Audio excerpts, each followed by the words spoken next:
예수님의 마음을 움직이게 한 나병 환자이라는 제목으로 말씀해 드리겠습니다. 신약 성경 복음서에 등장하는 인물들 가운데 예수님의 마음을 움직이게 하여 자신의 소원을 응답하는 사람들에 관한 이야기는 우리에게 시사하고 교훈하는 바가 많이 있습니다. 우리는 그들에게서 본받아야 할 귀중한 모범적 사례를 찾아볼 수 있습니다. 지난 두 주일에는 이방인 백부장과 스루보니게 여인이 어떻게 하여 예수님의 마음을 움직이게 하였는가를 살펴보았습니다. 오늘은 예수님의 마음을 움직이게 한 나병 환자에 관하여 말씀해 드리도록 하겠습니다. 어느 날 허다한 사람들이 예수님을 따라와서 모였는데 한 남자가 불쑥 나타나 예수님 앞에 꿇어 엎드려 절하며 간구하기를 주님께서 원하시면 저를 깨끗하게 하실 수 있습니다 하였습니다. 사람들은 이 사람의 돌발적인 행동에 놀라며 그에게로 시선을 돌렸다가 흠칫 놀라서 뒤로 물러났습니다. 나병 환자였습니다. 예수님이 불쌍히 여기시고 손을 내밀어 그를 만지시며 내가 원하니 깨끗하게 되어라 고 말씀하셨습니다. 그러자 그 나병 환자가 즉시 치료되어 깨끗하게 되었습니다. 둘러선 사람들의 눈이 휘둥그렇게 되었고 이구동성으로 오 하는 감탄사가 흘러나왔습니다. 예수께서 그에게 엄중하게 경계하시기를 삼가 아무에게 아무 말도 하지 말고 다만 가서 제사장에게 네 몸을 보이고 모세가 명령한 것들을 드려 네가 깨끗하게 된 것을 그들에게 증언하라 하였습니다. 그러나 그 사람은 자신에게 일어난 이 놀라운 사실을 널리 전파하였습니다. 이로 인하여 예수님이 동네에 들어가지 못하고 한적한 곳에 계셨으나 소문을 들은 사람들이 사방에서 모여들었습니다. 예수님에 의하여 불치의 병을 치유받은 사람이 침묵을 지키기는 어렵습니다. 절망적인 상황에서 벗어난 기쁨을 감추지 못하여 다른 사람들에게 자신이 체험한 일을 말하였을 것입니다. 나병 환자는 매우 과단성이 있고 용감했습니다. 모세오경 가운데 레위기 13장에 이렇게 명시되었습니다. 나병 환자는 옷을 찢고 머리를 풀며 윗입술을 가리우고 외치기를 부정하다 부정하다 할 것이요 병이 있는 날 동안은 늘 부정할 것이라. 그가 부정한 적 혼자 살되 집 밖에 살지니라. 유대 사회에서 나병 환자는 철저히 사회로부터 추방되고 격리되었습니다. 나병 환자만큼 이웃과 가족에게서 완전히 격리되어야 하는 병은 없습니다. 나병 환자는 단순히 육체적인 고통만 감당하는 것이 아니라 인간 사회에서 추방되어야 하는 정신적 고통과 좌절과 고독을 감당해야 했습니다. 율법에는 접촉하면 부정하게 되는 것에 대하여 61가지를 규정하고 있습니다.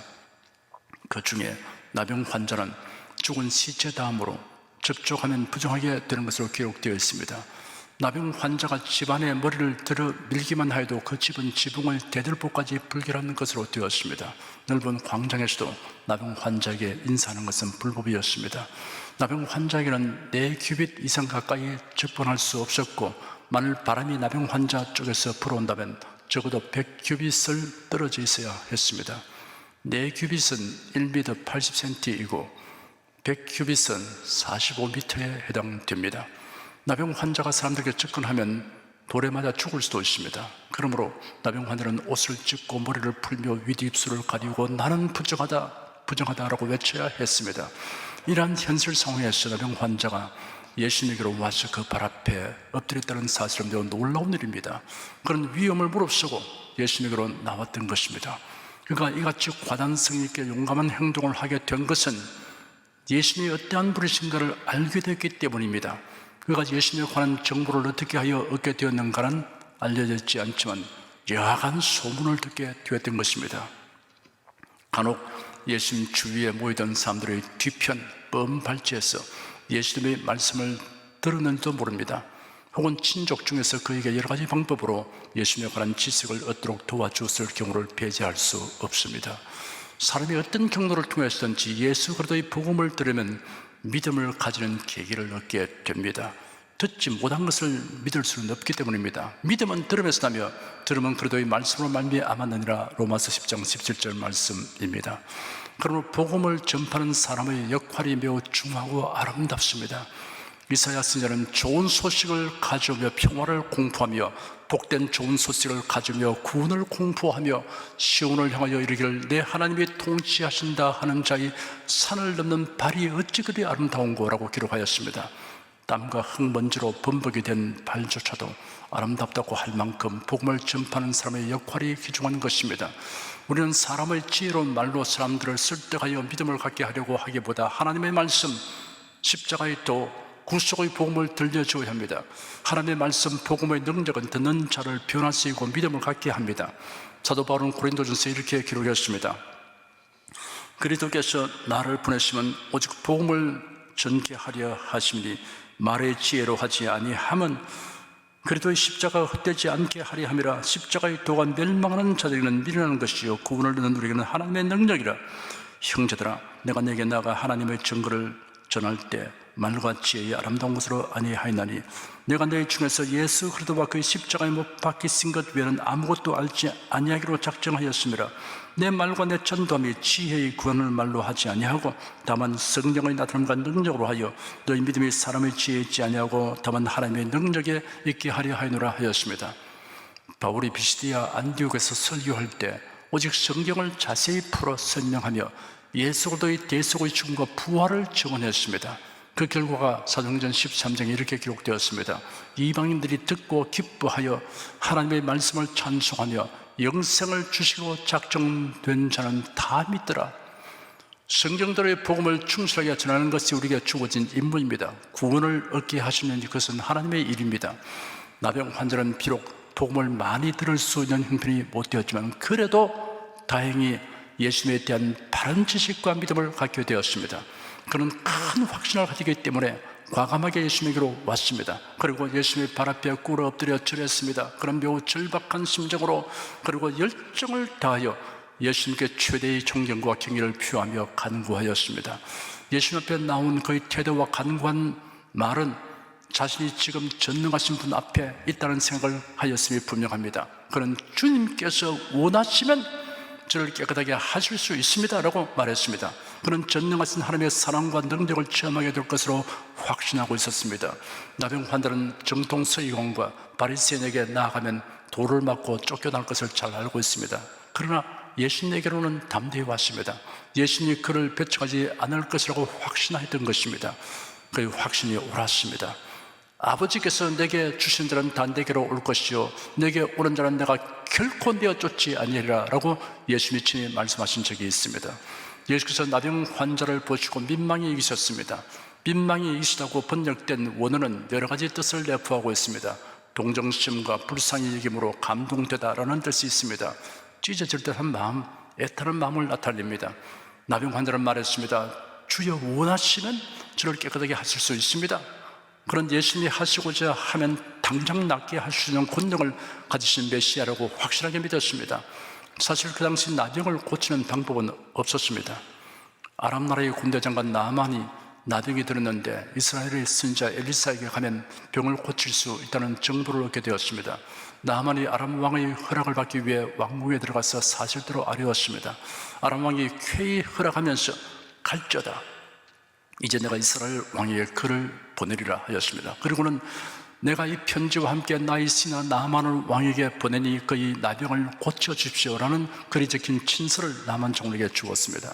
나아만 장군은 은 10달란트와 금죽 1000개와 의복 10벌을 가지고 이스라엘로 가서 이스라엘 왕에게 그 편지를 전달했습니다. 그 친서를 바라본 이스라엘 왕이 자기 옷을 찢으며 대신들에게 말하기를 내가 사람을 죽이기도 하고 살기도 하는 신이라도 된단 말이냐? 아람 왕이 나병을 고쳐달라고 나에게 이 사람을 보냈으니 너는 깊이 생각하고 그가 나와 사울 구실을 찾는다는 것을 확실히 깨달으라 하였습니다. 현대의학 용어로 한센시 병으로 일컬어지는 나병은 나을 수 없다는 생각이 그 당시는 일반화되어 있었습니다. 나병 환자가 치유되는 것이 죽은 자가 살아나는 것보다 더 어렵다고 여겼습니다. 만일 나병 환자가 회복이 되면 그것은 죽음에서 부활한 것으로 간주되었습니다. 유대인 역사가 요세푸스는 말하기를 나병 환자는 마치 죽은 사람처럼 취급되었다고 하였습니다. 중세기에도 사람이 나병에 걸리면 사제는 법의를 입고 십자가를 들고 그 나병 환자를 성당으로 데리고 와서는 그에게 장례식에서 읽는 글을 낭독했습니다. 왜냐하면 모든 사람이 그를 죽은 것으로 간주했기 때문이었습니다. 그런데 예수님에게로 나온 나병 환자는 예수님이 원하시면 이거 당장 낫게 된다는 믿음을 가졌습니다. 그는 그가 치료받는 데 있어서 결정적으로 중요한 것은 예수님의 의지라는 사실을 알고 있었습니다. 주님께서 원하시면 저를 깨끗하게 하실 수 있습니다 하였습니다. 예수님이 병든 사람을 치유하신 경우들을 살펴보면 세 가지로 구분됩니다. 첫째, 병든 자를 위하여 대신 간구한 사람의 믿음을 보시고 치유하셨습니다. 백부장의 종이나 수로분에게 여인의 딸이 치유받은 사례가 그러합니다. 둘째, 병든 그 사람의 믿음을 보시고 치료하셨습니다. 셋째, 병든 본인의 믿음에 관계없이 예수께서 일방적으로 치료하시는 경우가 있습니다. 그러나 이 모두가 주님의 의지에 관련되어 있습니다. 주님께서 원하시면 저를 깨끗하게 하실 수 있습니다 라고 한 나병 환자의 말은 예사롭지 아니한 말입니다. 예수님을 메시아이시고 전능하시며 절대 주권 자는 그의 인색과 믿음에서 나온 말입니다. 예수님은 그 나병 환자에게 안수하였습니다. 예수님은 부정한 자에게 접촉하셨지만 부정하게 되지 않으시고 도리어 부정한 자가 주님의 접촉에 의해서 정결하게 되었습니다. 예수는 나병 환자에게 연민의 마음으로 손을 내밀어 만졌습니다. 그리고 내가 원하니 깨끗하게 되어라 하시니 즉시 나병이 그 사람에서 떠나고 깨끗하게 되었습니다. 예수는 제 아들에게 분부하시길 병든 자를 고치라고 하셨습니다. 그러나 병든 자가 모두 반드시 고침받게 된다고 말씀하지는 아니하셨습니다. 사도 바울은 육체의 가시를 제거해달라고 하나님께 3번 간구하였으나 그 요구는 응답되지 아니했습니다. 다만 하나님의 능력이 그에게 크게 임하여 육체의 가시 문제를 능히 감당할 수 있게 되었습니다. 사도 바울의 경우처럼 주님께서 분명하게 어떤 메시지를 주시지 않는 이상 최종적인 결정은 주님께 맡기고 치료와 건강을 위해서 계속 간구해야 할 것입니다. 예수들은 지금도 우리의 간구를 들으시고 치료하여 주십니다. 예수는 병고침 바른 자에게 엄중하게 경계하시기를 삼가 아무에게 아무 말도 하지 말고 다만 가서 제사장에게 네 몸을 보이고 모세가 명령한 것들을 드려 네가 깨끗하게 된 것을 그들에게 증언하라 이렇게 경계하신 이유는 2가지입니다. 첫째, 예수님이 나병 환자를 고치시다는 사실을 확인한 사람들이 예수님을 당장 로마의 압제해서 이스라엘을 해방시키실 정치적 메시아로 인식하고 모여드는 것을 예방하기 위한 것입니다. 둘째, 제사장들이 그들에게 온 나병 환자가 누구로부터 어떻게 고침받은지를 미리 알지 않도록 하기 위해서입니다. 예수님을 적대시 하고 있는 제사장이 미리 알게 되면 그 사람의 나병이 나았다는 확인 절차를 행하여 주지 아니할 것이기 때문입니다. 나병에서 고침받은 사람은 먼저 예루살렘에 있는 제사장으로 가서 자신이 깨끗하게 된 것을 확인받는 절차를 행하고 공식적인 인정을 받아야만 정상적인 사회생활을 할 수 있었습니다. 구약성경 레위기 14장에는 나병 환자로 판명되어 이스라엘 진영 밖에 나가 살던 자가 다 나았을 경우에 그가 다시 이스라엘 공동체 안으로 들어오기 위하여 행하여야 하는 정결의식에 관하여 설명하고 있습니다. 정결의식의 절차가 많고 까다롭지만 여기에는 예수 그리스도와 속죄에 대한 모형과 그림자로서의 메시지가 있기 때문에 자세히 알아보면 신령한 지식을 얻고 은혜를 받을 수 있습니다. 이 정결의식은 모두 2차에 걸쳐 행해졌습니다. 나병 환자가 나았을 경우에는 제사장이 직접 진찰하여 완쾌 여부를 판결하였습니다. 나병의 진단 때와 마찬가지로 그 병의 치유 판결도 제사장이 내렸습니다. 제사장은 그 나병 환자가 사는 집 밖으로 나가서 판결을 내려야 했는데 그 이유는 일단 나병 환자로 선포된 자는 여한 경우에도 진 안에 들어올 수 없었기 때문입니다. 한번 나병 환자로 판명된 자는 그 병이 완치되었다 할지라도 제사장의 선포와 더불어 정결의식을 행하지 않으면 진 안에 들어올 수 없었습니다. 비록 나병 발병 부위가 완전하게 회복되었다 하더라도 정결의식을 통한 제사장의 공식적 선언이 있기 전까지는 여전히 부정한 자로 간주되었습니다. 여기에 제사장은 예수 그리스도의 모형입니다. 사람의 영적 상태를 판단하는 기준은 예수 그리스도입니다. 히브리서 4장에 기록되기를 그러므로 우리에게 큰 대제사장이 있으니 성천하신 자 곧 하나님 아들 예수시라. 우리가 믿는 도리를 굳게 잡을지어다. 우리에게 있는 대제사장은 우리 연약함을 체류하지 아니하는 자가 아니요 모든 일에 우리와 한결같이 시험을 받은 자로 내 죄는 없으시니라. 그러므로 우리가 긍휼하심을 받고 때를 떠나 돕는 은혜를 껴여 은혜의 보좌 앞에 담대히 나아갈 것이라 하였습니다. 나병이 치유된 사람을 진찰할 때 제사장이 진 밖으로 나간 또 하나의 이유는 만일 그를 진 안으로 들어오게 하여 진찰할 경우 그의 병이 치유되지 않은 상태이면 진 안의 사람들에게 병이 전염될 수 있기 때문입니다. 병이 나았기 때문에 제사장에 보이는 것이겠지만 만일의 사태에 대하여 경계심을 늦추지 말아야 했던 것입니다. 여기서 우리는 교회에서 문제를 일으켜 치리 바른 자를 다시 바라볼 때 취할 태도를 교훈 바라주셨습니다. 교회는 그를 다시 바라드리기에 앞서 그의 영적 상태를 신중하게 진단하여 그가 진정으로 회개하여 바로 서게 되는 것을 살펴야 하는 것입니다. 이단에 연루된 자는 특히 그러합니다. 만일 치리 바른 자가 마음을 찌는 진정한 회개 없이 형식적인 회개를 한 상태인데도 교회가 그를 다시 바라드려 활동하게 하면 또다시 문제를 발생시킬 수 있기 때문입니다. 제1차 정결 의식의 절차는 이러합니다. 제사장은 살아있는 정결한 새 2마리를 가져오게 합니다. 그 중에 한 마리를 흐르는 물, 즉 정결한 물이 담긴 질그릇 안에서 잡습니다. 이때 새의 피가 질그릇 안에 정결한 물과 섞이었습니다. 그리고는 살아있는 다른 한 마리의 새를 백양목과 홍색질과 우슬초가 함께 죽은 새의 피에 적신 뒤 이 피를 나병이 나은 사람에게 7번 뿌려 정결케 되었음을 선언합니다. 그리고 살아있는 새는 들판에 놓아 주었습니다. 이러한 절차가 말해주는 신령한 교훈이 있습니다. 백양목은 솔로몬의 성전 건축에 사용되었습니다. 레바논의 백양목은 위로 곱게 뻗어 수리하게 보이고 강하며 좀이 잘 먹지 않고 잘 썩지도 않을 뿐 아니라 광택이 아름답고 향기로우며 오래 보존됩니다. 이 백양목 나무가 정결의식에 사용된 것은 나병이 나은 사람에게 다시는 육체에 나병이 침투하지 못하게 되고 건강과 활력이 충만하게 될 것을 상징합니다. 홍색실은 건강한 피 색깔을 상징합니다. 우슬초는 털이 무성하고 잎이 밀집되어 있어서 흡수력이 좋은 바카초 식물이며 그 냄새가 향기롭습니다. 그러므로 이것은 1차적으로 나병 환자가 그 병의 악취로부터 해방되었음을 나타내기 위하여 사용됐다고 볼 수 있습니다. 성경에서 이 식물은 주로 희생제물의 피를 뿌릴 때 사용되는데 죄나 부정으로부터 정결케 하는 능력을 상징합니다. 살아있는 새를 죽은 새의 피에 담그는 것은 2새를 동일시하기 위한 의식입니다. 한 마리 새로 죽음과 생명을 동시에 나타낼 수 없었기 때문에 2마리 새를 취한 것입니다. 궁극적으로 이 2마리의 새는 나병으로 죽은 자와 방불한 사람이 치유되어 새 생명을 얻었음을 상징하는 예물로 취급되었습니다. 결국은 예수 그리스도의 죽으심과 부활을 의미합니다. 그리고 피에 적셔진 새가 노임을 받고 들판으로 날아간 것은 예수 그리스도의 보혈로 죄 씻음을 받은 자는 죄에서 자유하게 됨을 상징합니다. 로마서 8장 1절 2절에는 그러므로 이제 그래도 예수 안에 있는 자에게는 결코 정죄함이 없나니 이는 그래도 예수 안에 있는 생명의 성령의 법이 죄와 사망의 법에서 너를 해방하였습니다 라고 기록되었습니다.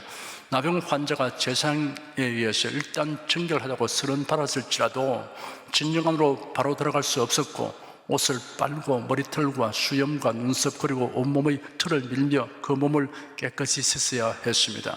완치된 나병 환자는 제1차 정결의식을 행함으로써 진정대로 들어올 수 있었으나 곧장 자기 장막 자기 가족에게로 돌아갈 수 없고 7일 동안을 장막 밖에서 머물러야 했습니다.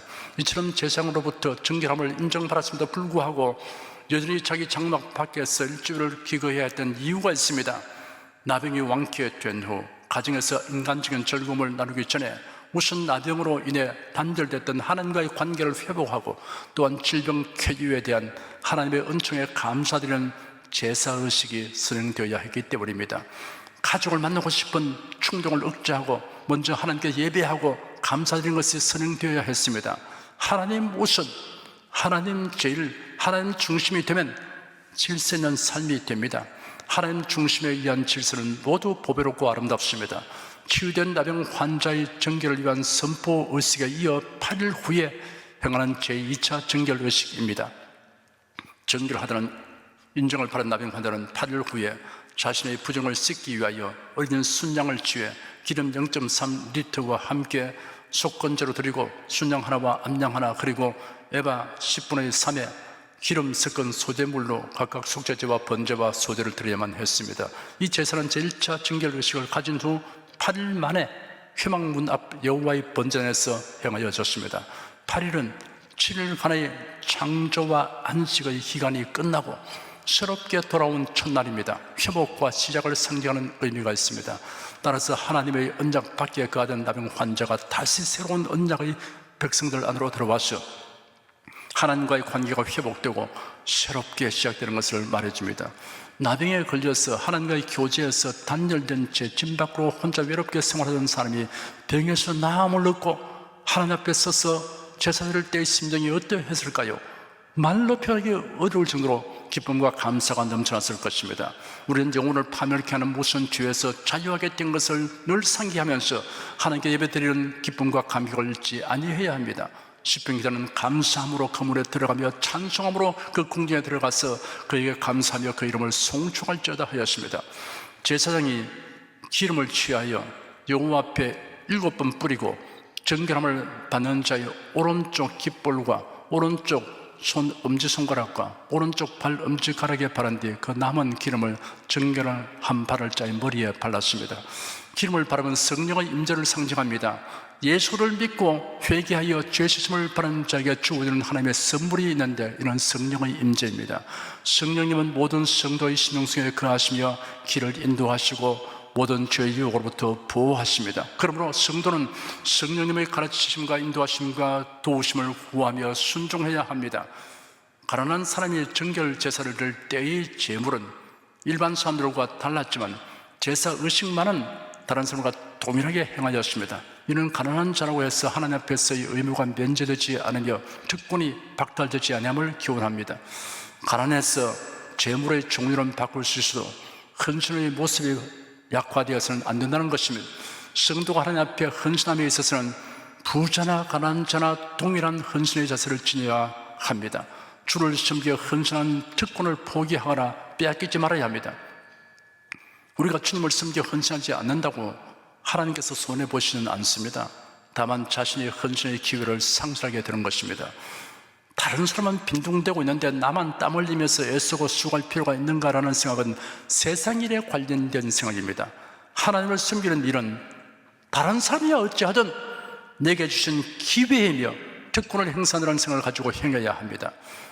나병은 파괴성, 전염성, 혐오스러움 등으로 철저하게 경계를 요하는 질병이며 의식법에 의하여 부정하게 취급되었습니다. 우리가 무엇보다도 부정하게 여기고 경계해야 할 것은 우리의 영혼을 파괴하고 부패하게 만들며 마침내 영원한 멸망에 이르게 하는 죄입니다. 우상 숭배하는 죄입니다. 달리 말해서 예수를 믿지 않는 죄입니다. 나병의 규례는 궁극적으로 죄의 문제를 어떻게 해결하며 정결한 삶을 살아갈 것인가를 교훈하고 있습니다. 멸망에 이르게 하는 죄는 예수를 믿음으로 해결됩니다. 이러한 죄에서 자유를 얻고 주님 나라의 백성이 된 성도는 성결한 삶을 살도록 힘써야 합니다. 최후로 제사장은 그 사람이 깨끗하게 되었다는 증명서를 주어서 가정과 사회로 복귀할 수 있게 하였습니다. 예수님은 그 나병 환자가 적법한 절차를 거쳐 그 전에 격리되고 소외되었던 자기 공동체 떳떳하고 당당하게 귀환하기를 바라셨습니다. 예수님이 이토록 자상하고 친절하게 배려하시는 모습은 우리에게 무한한 감동을 안겨줍니다. 예수는 제사장이 의식적 절차를 끝내면 그들에게 증언하라고 말씀하셨습니다. 제사장들이 그 나병 환자가 깨끗하게 된 내막을 비로소 알게 될 때 그들이 미워하고 배척하는 나사렛 예수가 메시아였음을 알게 하려고 하시던 것입니다. 그러나 병난 사람이 주님께서 음하게 명령하셨음에도 불구하고 예루살렘에 서둘러 가지 아니하고 그 일대에서 예수님이 자기의 행하신 일을 널리 선전하였습니다. 그 때문에 예수님은 동네에 계시지 못하고 한적한 곳으로 가셔야 했습니다. 우리가 하나님의 권능과 은혜를 체험하게 되면 감정에 들떠서 치우쳐 행하기 쉽습니다. 자신이 바른 복과 은혜를 교회에 유익되고 하나님이 기뻐하시는 방법으로 나타내어야 합니다. 자신이 체험한 일로 인하여 교회의 질서를 무너뜨리고 제멋대로 행하는 게 되는 일이 없도록 해야 할 것입니다. 온조하고 겸손하게 처신해야 합니다. 끝으로 나병 환자의 어떠한 처신과 은행이 예수님의 마음을 움직이게 했는가를 요약 정리하여 말씀해 드리겠습니다. 첫째, 그런 예수님에 대한 지식을 얻고 예수님이 전능하시며 메시아이심을 믿었습니다. 그래야 예수님의 발 앞에 엎드려 절하며 주님이라고 불렀습니다. 예수님을 메시아로 알고 겸손히 경배하는 사람이 주님의 마음을 움직이게 합니다. 둘째, 그는 불치의 병을 치료받기 위해서 사람들에게 돌에 맞아 죽을 각오 아래 예수님으로 나아갔습니다.